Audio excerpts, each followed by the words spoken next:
ప్రభంజనం ప్రభంజనం. వెయిట్ అక్కడ తగ్గుతామండి, ఎవరు వెళ్ళినా తగ్గుతారు అక్కడికి వెళ్తే. బికాజ్ అక్కడ సిచ్యువేషన్స్ అలా ఉంటాయి, హౌస్లో సిచ్యువేషన్స్ అలా ఉంటాయి, మీరు అందరూ చూస్తూనే ఉంటారు కాబట్టి.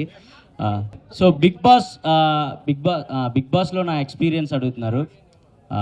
బిగ్ బాస్ అనేది నిజంగా చెప్తున్నా, మనల్ని మనం మార్చుకోవడానికి, మనలో ఉన్న క్వాలిటీస్ బయట పెట్టుకోవడానికి ఒక గొప్ప ఆపర్చునిటీ అండి.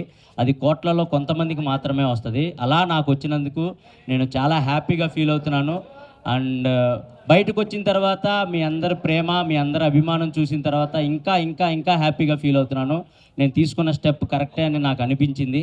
సో మీ అందరి అభిమానం, మీ అందరి ప్రేమ చూసిన తర్వాతే ఓకే మనం సాధించాం లోపలికి వెళ్ళి అని చెప్పేసి ఇంకా గర్వంగా ఫీల్ అవుతున్నాను. అండ్ ఇంకా హ్యాపీగా ఫీల్ అవుతున్నాను. మా పేరెంట్స్ కానివ్వండి, మా ఫ్రెండ్స్ కానివ్వండి, అండ్ మీరు ప్రతి ఒక్కళ్ళు నా సోషల్ మీడియాలో ప్రతి ఒక్కళ్ళు మీరు చేసే మెసేజ్లు అవన్నీ చూస్తే అబ్బా ఏంట్రా బాబు ఇంత సంపాదించుకున్నామా, బిగ్ బాస్కి వెళ్ళి ఇంత ప్రేమను సాధించుకున్నామా అనే ఒక చిన్న హ్యాపీనెస్ ఉంది నాకు. So thank you so much. And Bigg boss